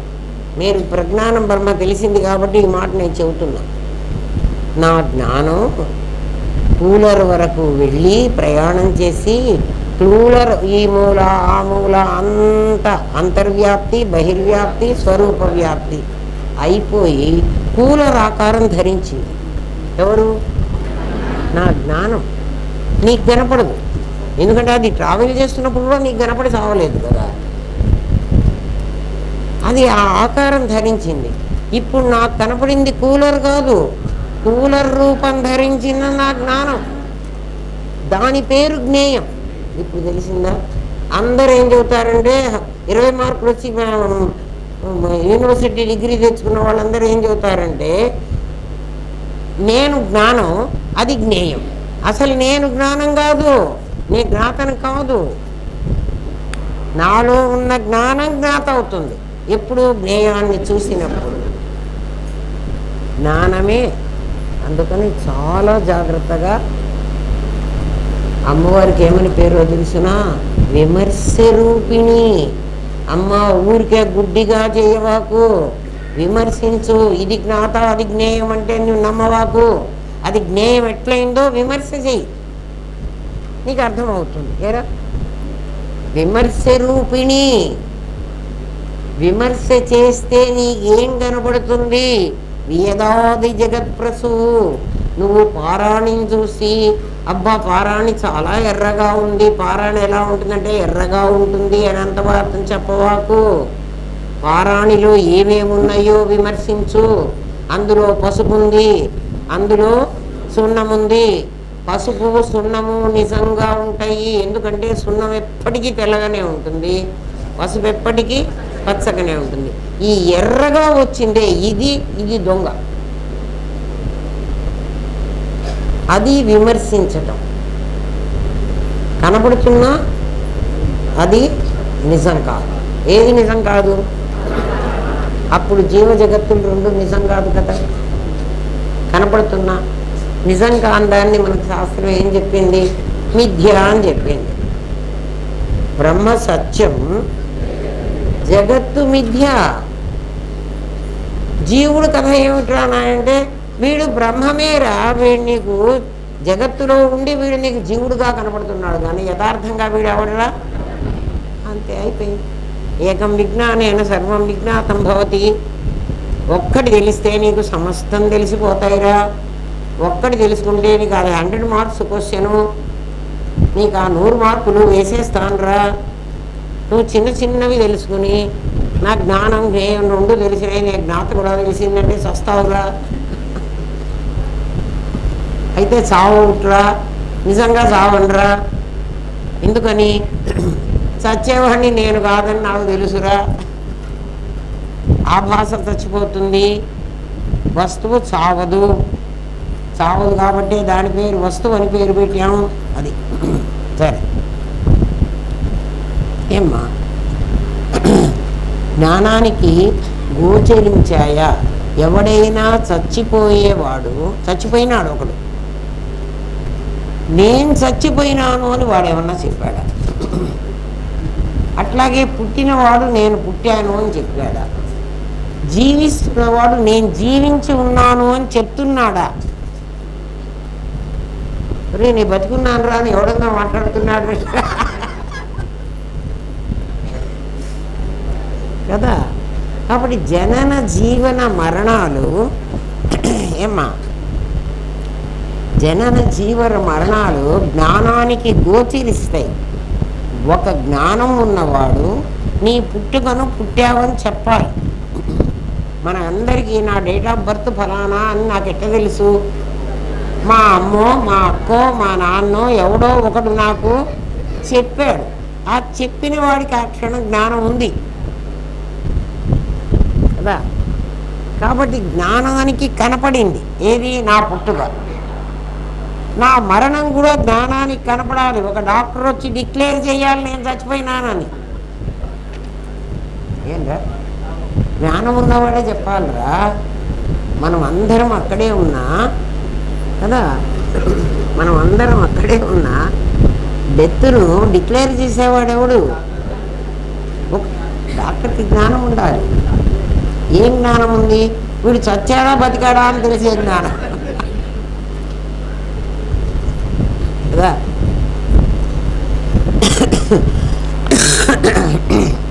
దానికి మెటల్ డిటెక్టర్ ఇదివరకే నీ చేతిలో పెట్టా కదా. మెటల్ డిటెక్టర్ ఏమిటి? నీ దగ్గర నుంచి ఇచ్చేసాం మొట్టమొదటి రోజే. ఒరే ఆత్మ అనాత్మని తెలుసుకోవాలంటే ఫస్ట్ క్వశ్చన్ అదే కదా. నీ దగ్గర మెటల్ డిటెక్టరు చెప్పనివ్వదు అమ్మవారు కదా. రహస్యం బయట పెట్టనిదే. గ్రహింపబడేది అనాత్మ, గ్రహించేది ఆత్మ. అది మెటల్ డిటెక్టర్. బిడ్డ నేను జన్మిస్తున్నాను అనుకోకపోతే జన్మించదు. అది అనుకోవాలి. నేను ఇంకా బయటికి వెళ్ళాలి, ఈ పొట్టలో ఉండి నాకు విసుగు పుట్టిపోయింది, ఇంకా నేను బయటపడితే మంచిది అని అనుకుంది. అంటే నేను తయారు పూర్తిగా అయినానా కాలేదా అని అది బాగా టెస్ట్ చేసుకుని ఇంకా అయినాను, ఇంకా బయటకు వచ్చినా అని. ఇంకా బయటకు వచ్చిన తర్వాత తయారవడానికి వీలేదు. ఈ వాతావరణం ముట్టుకోదు. అందుకని తల్లి గర్భంలో నుండి బయటికి రాగానే, బయటికి తనకై తాను వచ్చింది అని చెప్పడానికి మీకు చెప్తున్నాడు సలహా.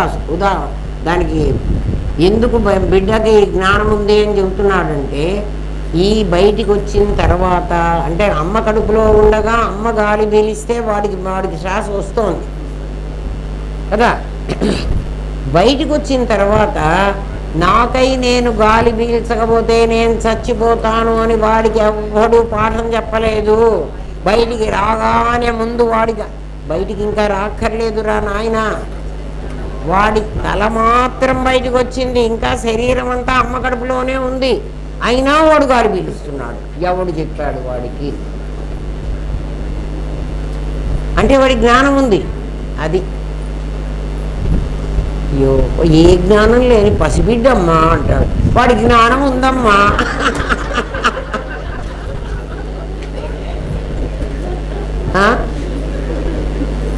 ఏం పసిబిడ్డ కాదు నాయన.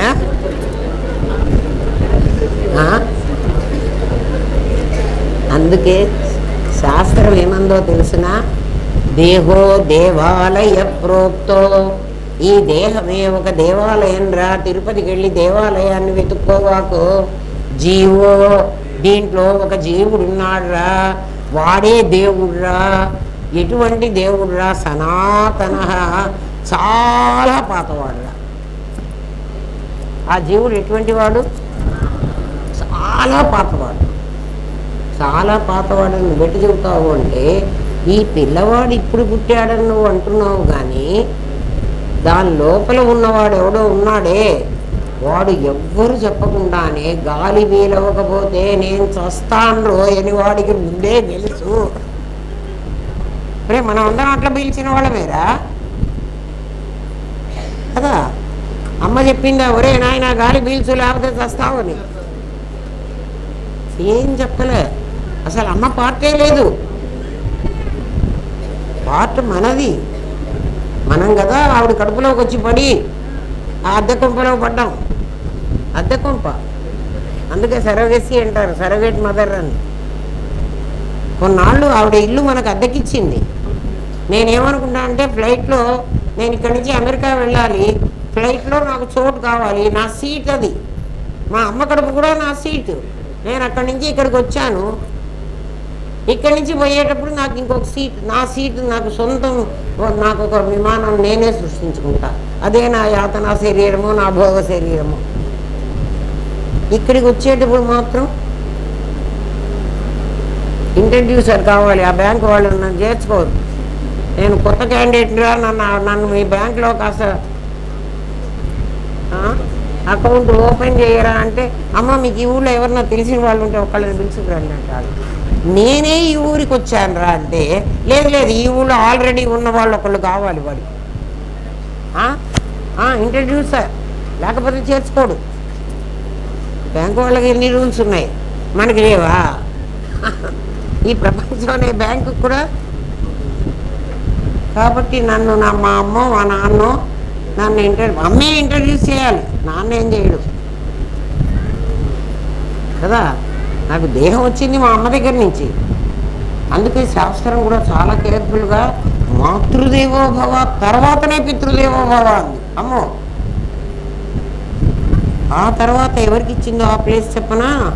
ఆచార్య దేవో భవ. ఎందుకండి ఆచార్యుడంటే, ఒరే నీకు అసలు నిజం చెప్పేవాడు వాడేరా కదా. నీ అమ్మ నాన్న నీకేం చెప్పారా? అబద్ధం చెప్పారా? నీకు అబద్ధం చెప్పేవాడు కావాలన్నా నిజం చెప్పేవాడు కావాలన్నా? అది అందుకే ఆ గాయత్రి కొడుకు నన్నే చూస్తాడు. అదిగో వీడువాడు.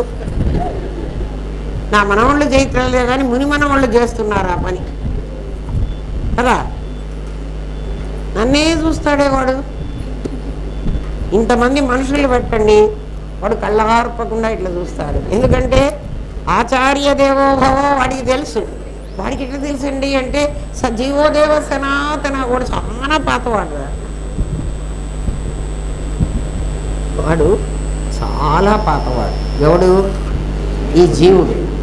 ఎందుకు పాతవాడని నువ్వు ఎట్లంటున్నావు అంటే, ఎవ్వడూ చెప్పకుండానే తల్లి గర్భంలో నుంచి బయటికి రాగానే వాడు గాలి పీల్చడం మొదలుపెట్టాడు. ఎవ్వరు వాడికి చెప్పలే కదా. ఇక్కడ బతకాలంటే గాలి అవసరమని వాడికే తెలుసు. ఎవరన్నా ఎప్పుడైనా ఇట్లా ఆలోచించారట? అస్సలు ఆలోచించారు కదా. ఆ పిల్లవాడు గాలి పీల్చాడా, పీలవలేదా? అసలు వాడు పుట్టక ముందే గాలి పీలుస్తాడు. తర్వాత తల్లి పాలను ఎలా తాగాలో వాడికి ఎవరు నేర్పారు? వాడి జ్ఞానమే పాలు తాగడం నేర్పించింది. సక్ చేయటం అంటారు. అట్లా అంటే లోపలికి పాలు వస్తాయి అని వాడికి తెలుసు ముందే. ఎవరు చెప్పారా వాడికి కదా. నోట్లో 10 రోజులు అయిన తర్వాత పుణ్యావచనం అని మనం చేస్తాం. ఆ చేసినప్పుడు ఇంత తేనె ఇంత ఆముదము వాడి నోట్లో ఇట్లా పెడితే కదా, ఆముదం పెట్టంగానే ఇట్లా ముఖం పెడతాడు. అంటే టేస్ట్ కూడా తెలుసు దొంగ వెధవకి.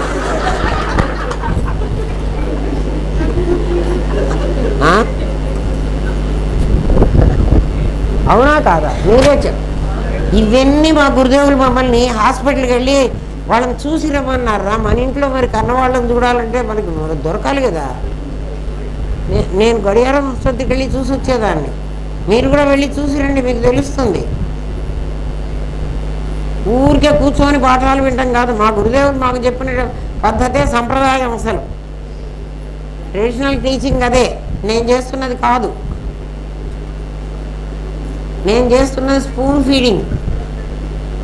పిల్లలకి వాళ్ళకి అన్నం మెతుకులు దగ్గర వేసి మీరు తినండి రా అనకుండా వాళ్ళకి స్పూన్లు పెట్టి తినిపిస్తే, మా అమ్మే పెడుతుందిలే మాకేం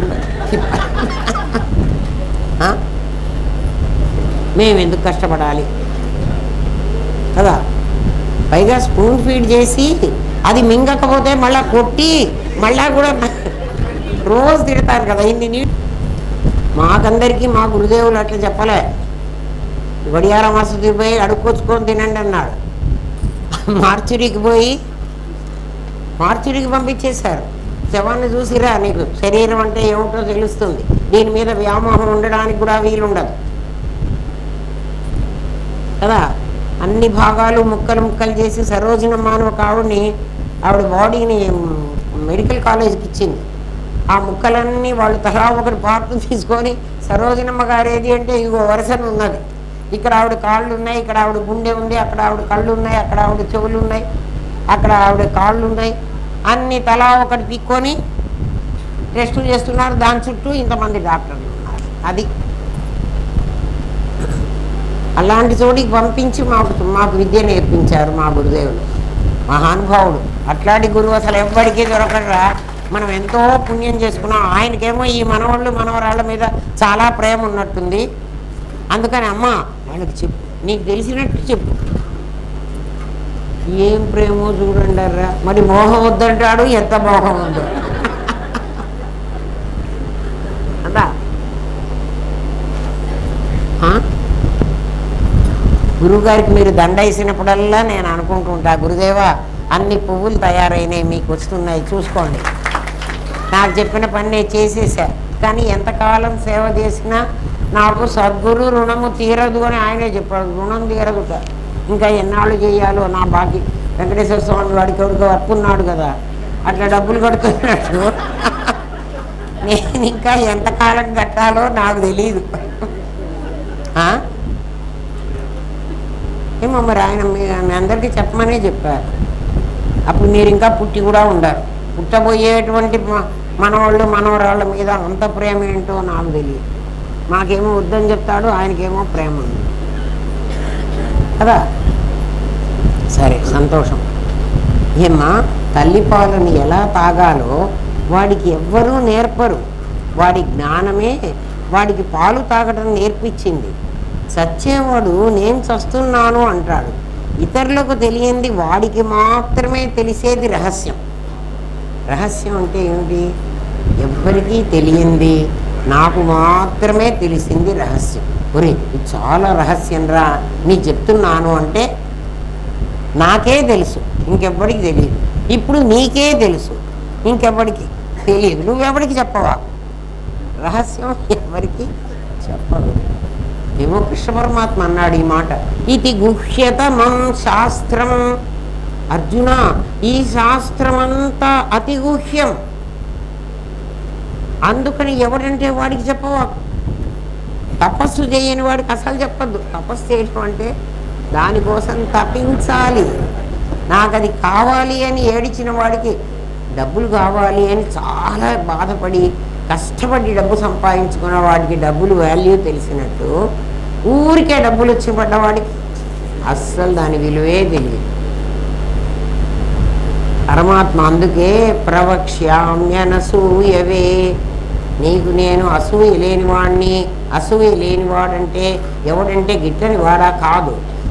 ఎవడికైతే ఇంకోడు లేడు, ఇంకోడు ఉంటే కదా వాడి మీద నాకు అసూయ కలగాలి. ఇంకోడు లేడు, ఉన్నవాడిని నేనే అని తెలిసిన వాడికి మాత్రమే చెప్పమన్నాడు కదా. అంటే ఒక్కసారి అద్వైత విద్య ఎవడికైతే తెలుస్తుందో వాడికి నేనున్నాను అని తెలియాలి. నాకంటే భిన్నంగా ఇంకొకడు లేడు. అర్జున, నీకట్లా తెలిస్తేనే నేను ఈ రహస్యం చెప్పాలి, అదే చెప్పనుకోవాలి కదా. మరి మనకందరికీ అదే తెలిసిందా? దాన్నే సాధన చేస్తున్నారా? లేదండి ఆనందధామంలో ఉన్నంతసేపు అట్లాగే ఉంటామండి. గేటు దాటిన తర్వాత నిజంగా ఎవరికి వాడు ఆలోచించుకుంటారా, మీకే తెలుస్తుంది. గేటు దాటిన తర్వాత ఏదైనా ఒక సిచ్యువేషన్ వచ్చినప్పుడు ఒకవేళ నేను ఇట్లా తిడతాను కాబట్టి నా తిట్టన్నీ గుర్తొస్తాయి ఏమో. ఆ కాస్త తిట్లు లెక్చరర్ అని నాకు పేరు పెడతారో ఏం కథ. తెలుగు లెక్చరర్ అని కాకుండా తిట్ల లెక్చరర్. ఎందుకంటే మొదలుపెట్టినప్పటి నుంచి తిట్టడమే కదా. కృష్ణుడు కూడా అర్జునుడిని చాలా తిట్టాడు, కావలసిన తిట్లు తిట్టాడు. భగవద్గీత చెప్పినప్పుడు చెప్తా ఎక్కడెక్కడ తిట్టాడు. అవన్నీ తిట్లు. భగవద్గీతలో చాలా తిట్లు ఉన్నాయి, మీకు తెలియదేమో. ఎవరన్నా తిట్లు నేర్చుకోవాలంటే భగవద్గీత చదువుకోండి.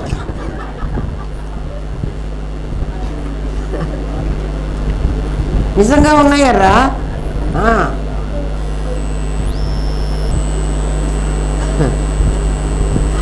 నీ జ్ఞానంతో పిల్లవాడు పుట్టాడంటావు. ఎవరైనా నేను పుట్టాను అని చెప్పగలరా? ఆభాస జ్ఞానమైన వస్తు జ్ఞానమైన నీ అనుభవానికి రావాలి. నీకు ఆభాస జ్ఞానం అనుభవానికి వస్తుంది. ఆ పిల్లవాడికి కూడా ఆభాస జ్ఞానాన్నే జ్ఞానం అనాలి. వస్తు జ్ఞానాన్ని జ్ఞానం అనకూడదు. వస్తు జ్ఞానాన్ని ప్రజ్ఞానాలి. అది మెల్లమెల్లగా మిమ్మల్ని పైకి లాక్కొచ్చి ముందు జ్ఞానమే చెప్తాం, మిథ్యనే చెప్తాం కదా, తర్వాత మెల్లగా ప్రజ్ఞలో కూర్చోబెడతారు. అది సంప్రదాయం. ఆభాస జ్ఞానమైన వస్తు జ్ఞానమైన నీ అనుభవానికి వస్తేనే నువ్వు నమ్ముతావు కదా. జనన మరణాలు రహస్యం అందుకైనాయి. జననం రహస్యం, మరణం రహస్యం. ఎందుకంటే ఎవడికి వాడికే నేను పుడుతున్నానని తెలుసు, ఎవడికి వాడికే నేను చచ్చిపోతానని తెలుసు. డాక్టర్ చెప్తాడు కదండి. డాక్టర్ ఎప్పుడు చెప్తాడు? వీడు ఇంకా 2-3 నెలల్లో చచ్చిపోతాడండి అని చెప్తాడు. ఫలానా రోజు చచ్చిపోతాడు, ఫలానా టైంకి చచ్చిపోతాడు అని డాక్టర్కి తెలుసా? డాక్టర్కి తెలియదు కదా. ఎవడికి తెలుసు? నీకే తెలుసు. నాకెట్లా తెలుసు అండి? నాకు తెలిస్తే మరి నాకు తెలియాలి కదా. అంటే నువ్వు ఎప్పుడు పుట్టావో తానులో మొదలుపెట్టినప్పుడు మీటర్ బట్ట పెట్టి కొలిచేటప్పుడు ఎప్పుడైతే ఇక్కడికి అయిపోతుందో ఇక్కడ కట్ చేసినప్పుడు ఈ మొదలు ఎవడు పెట్టాడో వాడు కదా ఇక్కడ కట్ చేస్తాడు. మరి వాడికి మొదలు చివర తెలుస్తాయా? తెలియవా? ఏమ్మా, బట్టల షాప్కి వెళ్ళి చూడండి. ఎప్పుడు మొదలు పెట్టాడో ఈ చీర అనే పేరు తయారు కాకముందే మరణం కూడా తెలిసింది. కాబట్టి మనందరికీ మనం ఎప్పుడు పుట్టాలో తెలుసు, మనం ఎప్పుడు చస్తామో తెలుసు, ఎన్ని సంవత్సరాలు బతుకుతామో తెలుసు. మరి తెలిస్తే ఎందుకండి మాకు ఇప్పుడు తెలియటం లేదు? జ్యోతిష్కుడిని వెళ్ళి అడగాల్సి వస్తుంది ఎందుకు? నా చావు నాకు తెలిసినప్పుడు నాకు ఎందుకు తెలియలేదు అంటే నేనులో నువ్వు నిలబడ్డట్టయితే నీకు తెలుస్తుంది. నువ్వు నాదిని నేనంటున్నావు, అందుకని నాకు తెలియదు అంటున్నావు కదా. మరి నేనులో ఉంటే అప్పుడు నాకు తెలుస్తుందా అండి? నా చావు నేను తెలుసుకోవాలంటే నేనులో ఉంటే నేనులో ఉంటే ఏం తెలుస్తుందో చెప్పనా? నేను అసలు పుట్టలేదు, ఈ పుట్టుక ఈ చావు రెండు అబద్ధమే అని తెలుస్తుంది.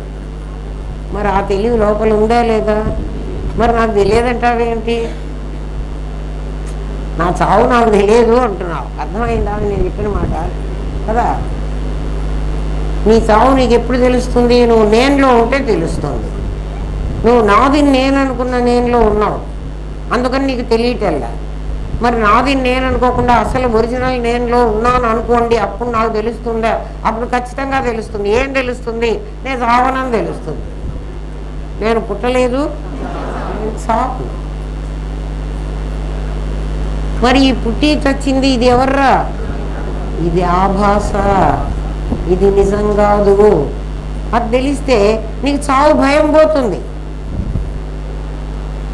తెలిసిందా ఈ సంగతి?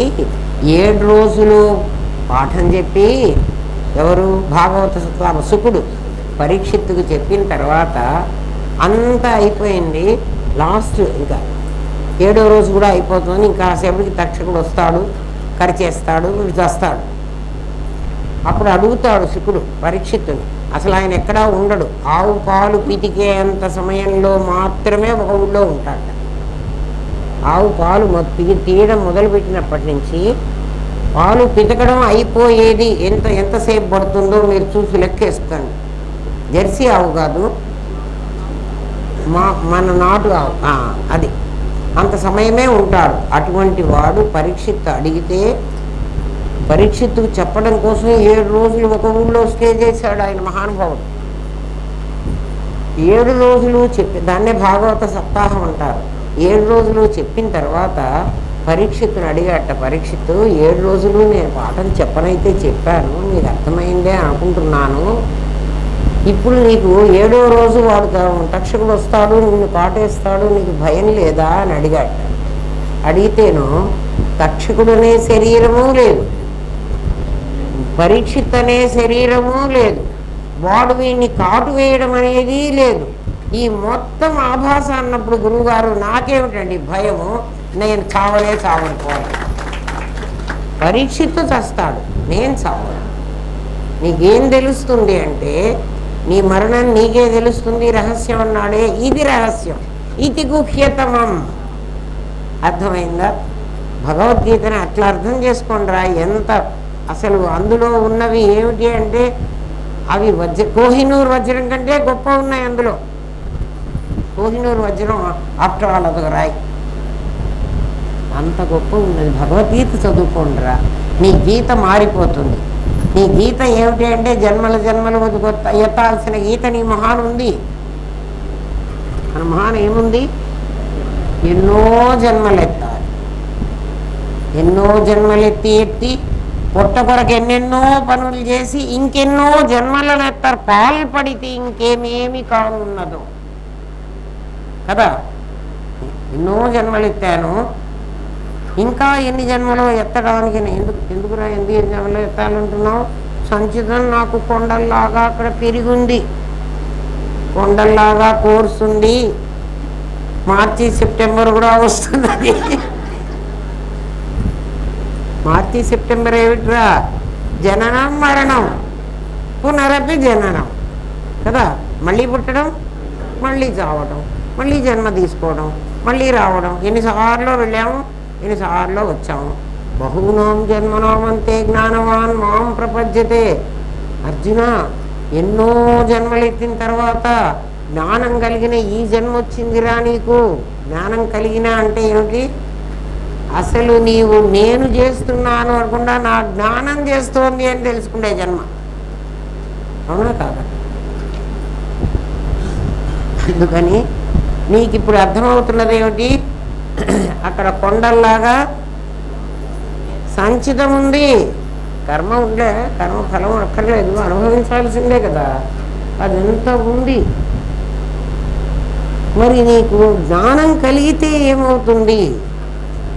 అసలు నేను పుట్టనే లేదు, నేను కర్మ చెయ్యనే లేదు. నీకు పైగా ఏమనిపిస్తుంది? కర్మణ్యేవాధికారస్తే మా ఫలేషు కదాచన. నేను పుట్టనే లేదు, నేను కర్మ చెయ్యనే లేదు, నేను ఫలితం అనుభవించాల్సిన అవసరం లేదు. ఎందుకంటే ఒక జన్మలో నేను కరెంటు ముట్టుకుంటే రెండో జన్మలో షాక్ కొడుతుందంటే నేను ఒప్పుకోను. కరెంటు ముట్టుకోగానే షాక్ కొట్టాలి. ఈ జన్మలో నేను కరెంటు ముట్టుకుంటే వచ్చే జన్మకి షాక్ కొట్టిందంటే, కిందటి జన్మలో నేను తప్పులు చేశాను, పాపం చేశాను అన్నావు, ఈ జన్మలో నేను అనుభవిస్తున్నాను అన్నావు. ఈ రెండు అబద్ధమే కదా. ఎందుకని? కిందటి జన్మలో పాపం చేసింది నా శరీరం, నా ఇంద్రియాలు. ఈ జన్మలో అనుభవిస్తున్నది కూడా నా శరీరం, నేను పాపం చేయలేదు, నేను కర్మను అనుభవించడం లేదు. ఈ సంగతి నీకు ఎప్పుడు తెలుస్తుంది? నువ్వెవరో తెలిస్తే తెలుస్తుంది. అంతేనా? అర్థమైందా? పరీక్షిత్ అదే చెప్పాడు. పరీక్షిత్తుని తక్షకుడు కాటేస్తాడు, కానీ నన్ను కాటేయడానికి ద్వితీయాద్వై భయం భవతి. నేను ఒక్కనే ఉన్నానయ్యా, నాకన్నా ఇంకోటి ఉంటే కదా నన్ను వచ్చి కాటు వేయడానికి. నాకు లేదు పో అన్నాడు. అయితే నేను చెప్పిన భాగవతం నీకు అర్థమైంది, ఇక నేను పోతున్నా పో అన్నాడు ఆయన. ఇంకా నేను కూడా పోతున్నా పో. అర్థమైందా? ఈ కాస్త క్వశ్చన్ పూర్తి చేస్తానరా, వినండి. ఎందుకంటే 91 రోజుకు ఒక ప్రశ్నే అవుతోంది. ఒకటి అయింది, అయిపోయింది 91. ఇవన్నీ ఎల్ఎన్ రాజు గారి జ్ఞానం ఇదంతా. అంటే ఎల్ఎన్ రాజు గారిది నాది సొంతం అది కాదు. ఆయన అడిగిన ప్రశ్నలకి నేను చెప్పిన జవాబు. ప్రశ్నలు చాలా నాలెడ్జబుల్గా ఉన్నాయి, ఆన్సర్స్ కూడా అలాగే ఉంటాయి.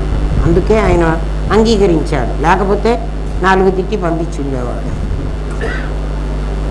ఏమ్మా, జనన మరణాలు ఉన్న శరీరమే నేను అనుకోవడం వల్ల నేను చస్తున్నాను అంటున్నావు. నీవే బంగారానివి, నగగా మారి అందరి చేత ఆకర్షింపబడ్డావు. ఆకర్షణ అయిపోగానే తిరిగి బంగారంగా మారుతావు కదా. కొన్నాళ్ళు అయిపోయినాక నగ పాతది అయిపోతుంది అనుకో, ఇంక మనకు బోరు కొట్టింది, అందుకని దీన్ని మళ్ళీ బంగారంగా మార్చుకుంటాం. కాసుల పేరు కరిగిపోయింది, బంగారం నీ దగ్గరే ఉంది. కాసుల పేరు పోయిందని ఏడుస్తావా? ఆభాసను వాస్తవం అనుకుని దుఃఖిస్తున్నావు. ఆభాసను ఆభాస అనుకో, కాబట్టి నీకు చావు భయం ఉండదు, మరణ భయం ఉండదు.